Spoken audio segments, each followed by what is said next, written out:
லக்னோவில் ஏற்பட்ட தீ விபத்தில் 15 பேர் உயிரிழந்ததோடு 5 பேர் காயமடைந்தனர். பாதிக்கப்பட்டவர்களில் பெரும்பாலானவர்கள் மாணவர்கள்தான்.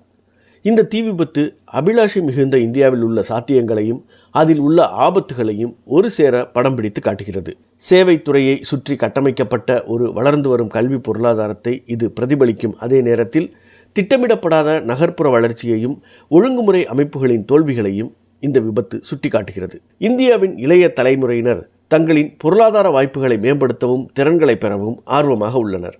அவர்களது இந்த ஆர்வத்தின் காரணமாக முறைப்படுத்தப்பட்ட ஒழுங்குமுறை கட்டமைப்புகளுக்கு வெளியே குறைந்த மூலதன முதலீட்டுடன் அதிக லாபம் ஈட்டும் பயிற்சி மையங்கள் இயங்கக்கூடிய ஒரு சூழல் ஏற்பட்டுள்ளது. செயற்கை நுண்ணறிவில் ஏற்பட்டு வரும் முன்னேற்றங்கள் வேலைவாய்ப்பு முறைகளை மாற்றியமைக்கும் என்ற அச்சத்தாலும் முறையான கல்வி நிறுவனங்கள் மாறி வரும் தேவைகளுக்கு ஏற்ப ஈடுகொடுக்க சிரமப்படுவதாலும் இது போன்ற மையங்கள் மேலும் பெருக வாய்ப்பு ஏற்படுகிறது. தீ விபத்து ஏற்பட்ட 3 அடுக்கு கட்டடம் வணிக பயன்பாட்டிற்கென அங்கீகரிக்கப்படவில்லை என்று கூறப்படுகிறது. பல முறை அறிவிப்புகள் அனுப்பப்பட்டும் அந்த கட்டடம் இடிக்கப்படாமல் தப்பியுள்ளது. முதல் தகவல் அறிக்கையின்படி கட்டட உரிமையாளர்களோ அல்லது அங்கு இயங்கி வந்த வணிக நிறுவனங்களோ தீ பாதுகாப்புக்கான போதுமான ஏற்பாடுகளை செய்திருக்கவில்லை. வணிக நிறுவனங்களும் கல்வி நிறுவனங்களும் அடிப்படை பாதுகாப்பு விதிகளுக்கு மிக குறைந்த மதிப்பையே வழங்கும் இந்தியா எங்கும் இத்தகைய விதிமீறல்கள் பொதுவானவையாக உள்ளன. லக்னோ சம்பவம் இந்தியாவில் உள்ள கவலைக்குரிய போக்கின் ஒரு பகுதி. அதாவது இந்த கோடை காலத்தில் நாடு முழுவதும் அடுத்தடுத்து பெரிய தீ விபத்துகள் நடந்துள்ளன. பொதுமக்களின் கவனம் பெரும்பாலும் நிர்வாக அலட்சியத்தின் மீது மட்டுமே குவிகிறது. அதிகாரப்பூர்வமான விளக்கங்களை பொறுத்தவரை மின்சாரத்தால் ஏற்பட்ட தீ என்ற வார்த்தைகளுடன் முடிவடைந்து விடுகின்றன.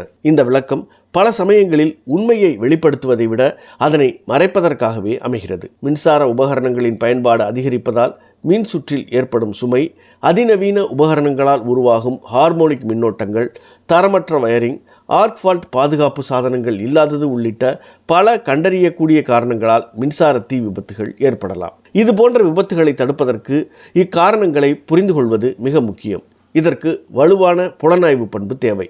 இந்தியாவை பொறுத்தவரை போதுமான தீயணைப்பு உள்கட்டமைப்பு இல்லை.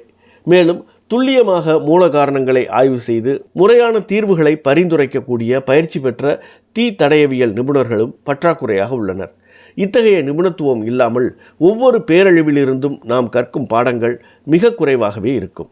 எனவே இந்த சவாலுக்கு தேசிய அளவில் ஒரு பதில் தேவைப்படுகிறது. வளர்ந்த நாடாக மாற வேண்டும் என்ற லட்சியத்தை கொண்டிருக்கும் இந்தியா பொது பாதுகாப்பை உறுதி செய்ய வேண்டும். இருப்பினும் வளர்ந்த நாடுகளில் தரநிலைப்படுத்தப்பட்டிருக்கும் கட்டாய தீ கண்டறிதல் கருவிகளும் தீ அணைக்கும் அமைப்புகளும் பல கட்டடங்களில் இல்லை.